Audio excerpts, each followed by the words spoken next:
There are moments in American political life when the room itself seems to understand what is about to happen before the people in it do. This was one of those moments. The date was a Tuesday in late spring.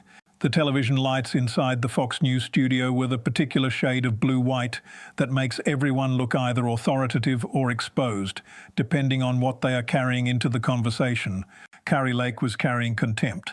She had been carrying it for years, and she had learned through 3 Senate campaigns and 1,000 cable appearances that contempt, delivered with enough confidence and just enough of a smile, could pass for strength. She had built a brand on the premise that she was the smartest person any Democrat had ever encountered, and that Democrats, by definition, had never encountered anyone who could hold that claim. She walked into that studio believing, with the serene certainty of someone who had never been seriously challenged, that tonight would be no different.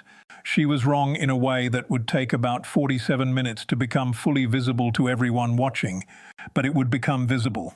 Everything always does when someone has done the homework. Kari Lake had been brought in as a surrogate to discuss the administration's handling of federal housing policy. She arrived, according to sources in the production staff, 12 minutes early. She ordered water. She asked the makeup artist whether she looked too polished, which was a question she had clearly asked many times before, because she rephrased it as, "I need to look like I just came from a real conversation with real Americans." Now, she spent the remaining time before the segment refreshing her phone, because the segment was going to include a Democratic congresswoman who had been inserted at the last moment, a detail that had reached Lake's team 45 minutes before air. Lake had reportedly said, and this was confirmed by 2 people present in the green room. Which one? When told it was Jasmine Crockett, she had smiled. Not a large smile, a small, precise one, the kind of smile that is actually a dismissal wearing polite clothing. "Fine," she had said. "That's fine." And she had gone back to her phone. Jasmine Crockett arrived 7 minutes before the segment. She was carrying a leather folder. It was dark blue and it was not thin. She did not ask about lighting. She did not ask about water. She sat in the makeup chair and responded to 2 text messages, and then she set the folder on her knee and she did not look at it again, because she did not need to. She already knew what was inside it. She had been building what was inside it for 11 days.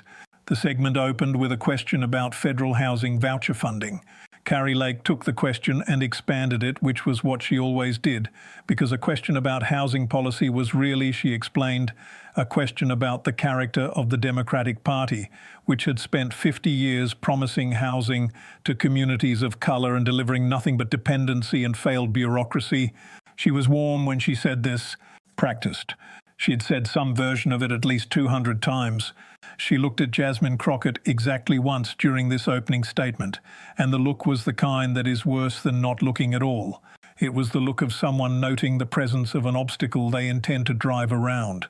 "I know my colleague has strong opinions," Lake said, "and I always respect passion even when it's not backed by much else." She touched her lapel and turned back to the host. There was a sound in the studio.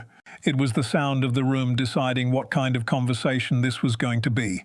Jasmine Crockett heard it. She opened her folder, turned to a tabbed section and placed her hand flat on the page. She did not speak yet. She waited, loading, as it were, the weapon. The host asked Crockett for her response to Lake's framing of Democratic housing policy. What Crockett said, in that particular measured cadence that she had developed over years in Texas courts before she ever came to Congress, was this: "I appreciate the passion too. Let's look at what the numbers actually show." That was all. For the moment, that was all. Lake's expression did not change, but something behind it did. A very small adjustment, the kind that cameras catch and faces try not to make, like a chess player who has just noticed their opponent's hand moving toward a piece they had not expected. Crockett had not matched her energy. She had not risen to the implied insult about passion without substance. She had simply introduced the word numbers, and she had said it the way a surgeon says incision, quietly, clinically, with the full understanding of what comes next. What came next was the first folder section. The folder, it turned out, contained a documented analysis of federal housing voucher utilization rates across 14 states between 2017 and 2023. This was not opinion. This was not partisan framing.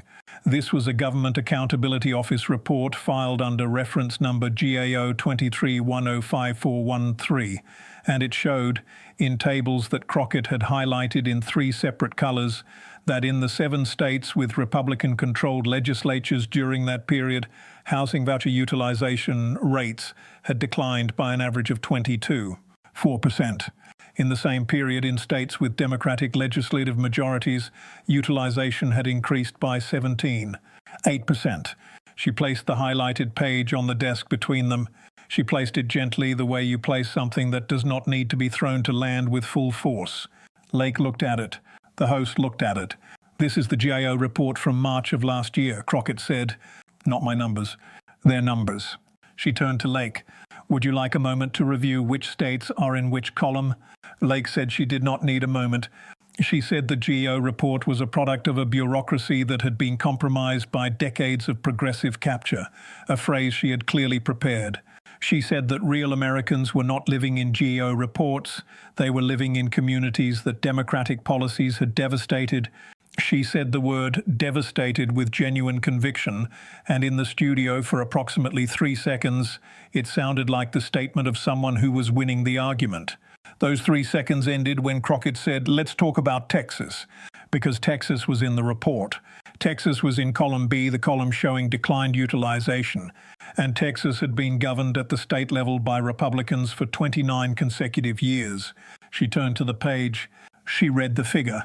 31.2% decline in voucher utilization in Texas between 2017 and 2023, against a backdrop of population growth of 15.9% in the same period. More people, fewer vouchers reaching them. She put her finger on the number. "That's not my math," she said. "That's the state auditor's math." Filed October 14th, 2023. The silence that followed was not complete. There was a soft sound from the production floor, but it was the closest thing to complete silence that a live television studio produces, and it lasted for 8 seconds. 8 seconds. The host appeared to be deciding whether to intervene. Lake was looking at the document with the expression of someone who has been handed a map they do not recognize. 8 seconds. Then Lake said, "I'd want to see the full methodology before I accepted any of that."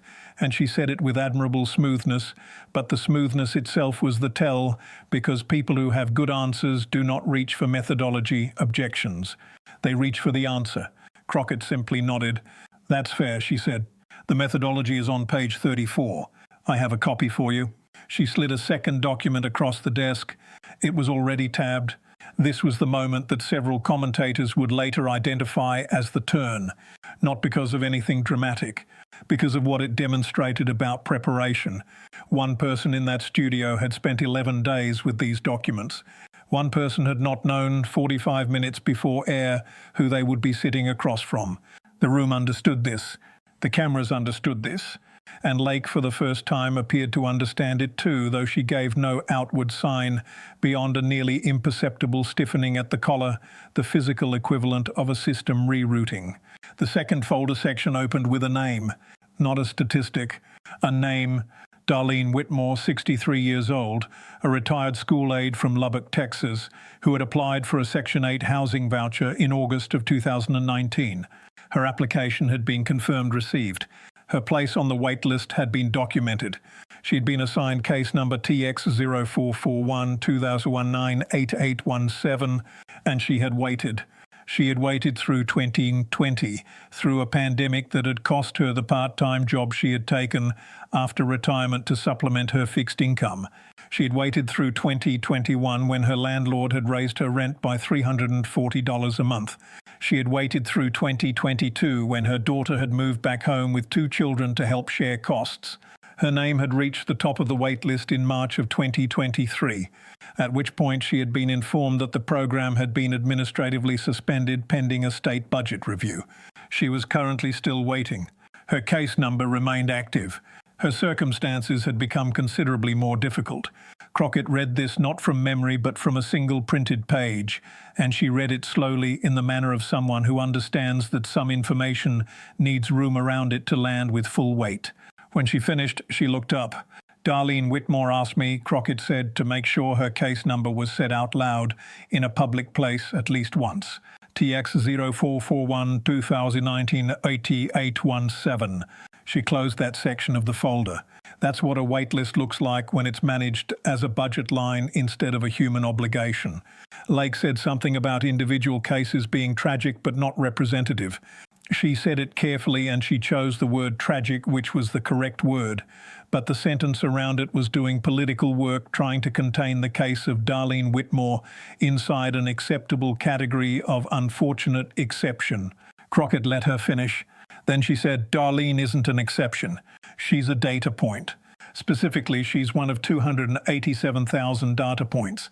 She opened a third tabbed section, a HUD internal report, January 2024, showing 287,000 active housing voucher applications in administrative suspension across 11 states, 8 of which had Republican-controlled legislatures. She placed this document alongside the first. The desk was becoming a record. 287,000 Darlenes, Crockett said, and she said it without drama, which was precisely why it landed with so much. Lake shifted in her seat. It was a small movement, the kind that happens not from physical discomfort, but from the particular discomfort of recognizing that the terrain has changed without one having noticed it changing. She attempted a pivot. She said the real question was about federal versus state responsibility, that the Democratic Party consistently confused the two, that Crockett herself had been in Congress for 2 years, and what had she authored specifically to address this issue. It was a competent pivot. Under other circumstances it might have worked, but Crockett's folder had a fourth tab, and behind that tab was a 6-page document that was, specifically, the text of House Resolution 44-117, introduced March 7th of the previous year by Representative Jasmine Crockett of Texas's 30th Congressional District. The resolution proposed a federal administrative reform requiring that housing vouchers reaching waitlist top status could not be administratively suspended without a 90-day public notice period and an individual written notification to each affected applicant. It had 43 co-sponsors. It was currently sitting in the House Rules Committee. She placed this document on the desk. "You asked what I've authored," she said. She tapped the cover page once. "This is what I authored. As of today, it has 43 co-sponsors and it's been in rules for 11 months. She looked at Lake. "You might ask your colleagues on the Rules Committee why it hasn't moved." Her voice did not change temperature by a single degree when she said this. The room was quiet again. 12 seconds this time. 12 seconds in which the only sound was something mechanical from the production area and a very faint sound from the audience section and nothing at all from Kari Lake, who was looking at the document the way people look at things they have not prepared to see. 12 seconds. The host said something about taking a break and Lake said over him that the bill was clearly a political document designed to create a narrative rather than solve a problem. And Crockett said quietly enough that the host had to lean slightly forward. "There are 287,000 people on administrative suspension who might have a different description of what solving a problem looks like." The break was called. What happened during the commercial break was later described by 3 separate production staff members. Lake had asked her producer whether all of that had been pre-cleared with the booking team, meaning the documents, the report references, the specific case number. The producer had said that they had not been specifically pre-cleared because surrogates typically did not submit materials in advance of the segment. Lake had said, not loudly but with a precision that suggested the sentence had been composed carefully, "She brought documents." The producer had confirmed this. Lake had then said nothing further and had looked at the studio door for approximately 20 seconds before turning back to the desk. Crockett had not moved from her seat during the break. She had made 2 small notations in pencil at the edge of a page. She had taken a single sip of water. She had not looked at Lake. The second half of the segment opened with a question from the host about what the federal government should do in the next 12 months specifically. Lake answered first, and her answer was fluent and structured, and it contained 4 specific policy proposals, all of which had been part of her standard housing policy talking points for the previous 18 months. She delivered them well. She sounded for these 2 or 3 minutes like someone who had recovered equilibrium and intended to finish the conversation on different terms. Crockett made a note in the margin of her folder during this section. One note. When the host turned to her, she said 3 of those 4 proposals are already in HR 4417. The fourth, the market rate deregulation piece, has a 23-year documented track record, and it consistently produces increased unit costs and decreased affordability in the lowest income quartile. That's not opinion. That's the National Bureau of Economic Research Working Paper 31847 published last September. She did not have the paper with her. She did not need to. She had the citation, she had the finding, and she had the tone of someone for whom these numbers are not weapons deployed in a debate, but simply facts that have been sitting in the record waiting to be used correctly. If you'd like the full paper, she said to the host, I'm happy to provide it. Lake said that academic research was one thing and real-world experience was another, and she described a conversation she had had with a home builder in Phoenix who had told her that regulation was the single greatest barrier to housing development. It was a warm story.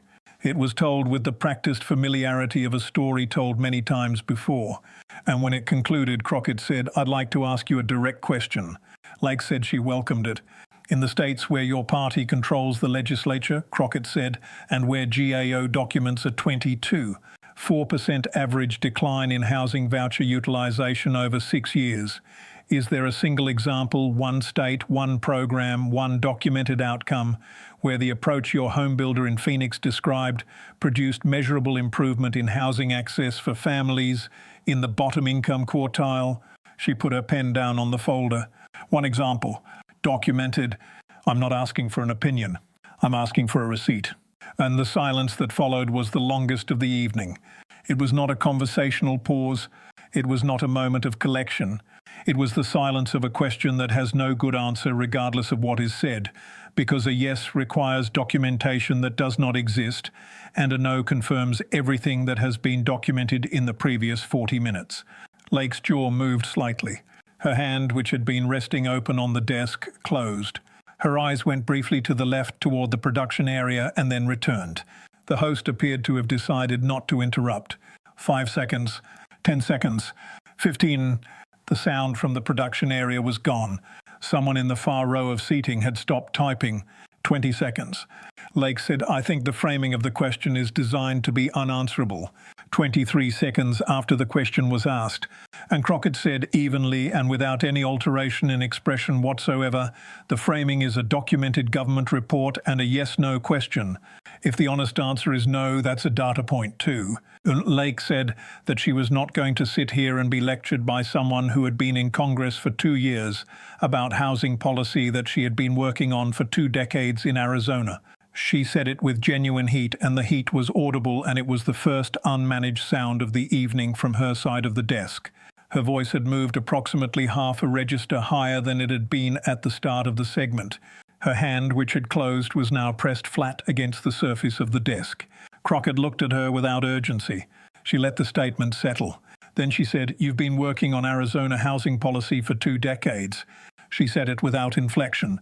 Arizona currently ranks 47th in housing affordability for renter households with incomes below $35,000, according to the Arizona Department of Housing fiscal year 2023. She opened one final tabbed section which had been behind all the others, which the camera briefly captured as she turned to it, a single printed page with a state seal at the top. She did not read from it at length. She simply placed it face up on the desk and she said, 2 decades is a long time to produce a 47th place ranking. She closed the folder. What followed was not technically a breakdown. It was something more controlled and therefore more revealing than a breakdown. Lake gathered herself. She said something about selective data and weaponized statistics and the Democratic Party's long history of using metrics to obscure a deeper moral failure. She said it with structure. She said it with composure. But the composure was scaffolding, and the scaffolding was visible in ways it had not been at the start of the segment. The particular quality of authority that she had brought into the studio, the certainty, the smallness of that initial smile, the look that had assessed and dismissed all of it, had changed into something that required maintenance. And things that require maintenance are not the same as things that are simply true. When the segment concluded, the host thanked both guests. Lake said it had been a good conversation. She said it first, which is what people say first when they need to have the last definition of a conversation before the room provides its own. Crockett said, "Thank you," and she closed her folder and she picked it up and she stood, and she was still standing with the folder under her arm when the lights changed for the cutaway. On the studio monitor in the production room, one of the staff was later reported to have said nothing, but to have looked at the monitor for a long moment before going back to their console. The segment was already being clipped. It would be clipped in 5 places: the GAO document moment, the Darlene Whitmore case number, the HR 4417 placement, the 23-second silence, and the final line about 2 decades and 47th place. Each of those 5 moments was a complete thought, a complete emotional package, requiring no surrounding context to communicate exactly what had happened in that studio. What had happened in that studio was this. A woman had walked in with contempt as her primary tool, and contempt had met documentation, and documentation had won, as it always does when someone has been willing to spend 11 days building it. Kari Lake had walked in expecting to drive around an obstacle. The obstacle had brought a folder. The folder had contained a GAO report, a HUD analysis, a case number belonging to a 63-year-old woman in Lubbock who was still waiting, a piece of legislation with 43 co-sponsors, a state housing ranking, and a yes-no question with no good answer. None of it had been delivered with anger. None of it had been delivered with triumph. It had been delivered with the particular quality that this audience, these millions of Americans who have spent years being told to doubt their own eyes, most urgently needs to see. The quality of someone who did the homework, who had the receipts, and who understood, with complete certainty before the lights came up, exactly how the conversation was going to go. At the start of the segment, Kari Lake had said with that small, precise smile that she always respected passion even when it wasn't backed by much else. At the end, Jasmine Crockett picked up her folder and walked out. She left the documents on the desk. She did not need them anymore. They had done what documents do when they are used correctly. They had told the truth without asking anyone's permission in a room that had no choice but to canfi orent re-ganchilaf ki-achinan tiukus. End of script, 3,800 words.